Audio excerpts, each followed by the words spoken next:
అందరికీ నమస్కారం. పోయిన భాగంలో మనం లలితా త్రిశతి నామాలలోని 83వ నామం యొక్క అర్థాన్ని తెలుసుకున్నాం. ఈ భాగంలో 84వ నామం యొక్క అర్థాన్ని తెలుసుకుందాం. అస్మద్గురు దివ్య చరణారవిందాభ్యాం నమో నమః.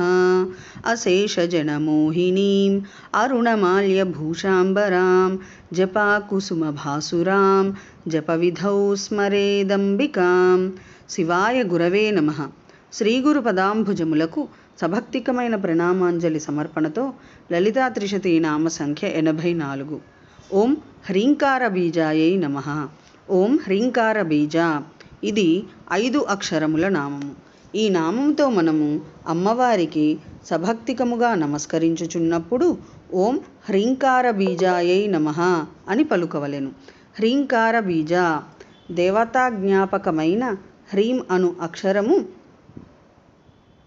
బీజముగా గలది అని అర్థము.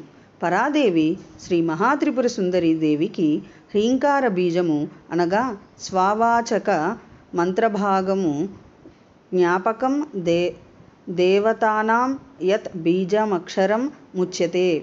దేవతా జ్ఞాపకమైన అక్షరము బీజమని చెప్పబడును అను వచనము వలన హ్రీం బీజము పరమేశ్వరి జ్ఞాపకమని తెలియనగును.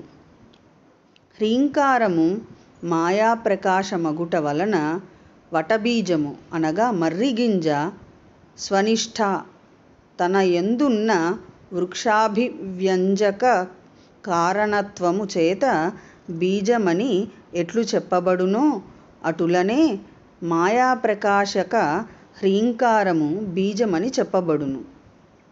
సత్కార్యవాదులు అవ్యక్తనామరూపములు యొక్క కారణములను బీజమందురు. అటులనే భవిష్యత్తులో జరుగునట్టి అభివ్యక్త నామరూపాత్మకమైన జగత్తును కార్యమని అంగీకరింతురు. సకల కారణ సమవధానమునందు అనగా ఒక చోటికి ప్రోగ్యమైనప్పుడు విశేష నామరూపములు గల కారణాభివ్యక్తి ఉత్పత్తి అనబడును. కాగా పైన పేర్కొనబడిన హ్రీం బీజము మాయావచ్ఛిన్నమైన చైతన్యమున భివ్యజంగమగుట వలన కూడా దానికి బీజత్వము సంగతమగును. తాదృశ హ్రీం బీజము పరమేశ్వరి వాచకము కాన పరమేశ్వరి శ్రీ మహాత్రిపుర సుందరీ దేవి హ్రీంకార బీజ అనుచు దేవీ గుణ సంకీర్తనము చేయబడుచున్నది. ఓం ఐం హ్రీం శ్రీం హ్రీంకార బీజాయై నమః. శివశక్తి రూపాయ నమః శివాయ. ఓం ఐం హ్రీం శ్రీం శ్రీమాత్రే నమః.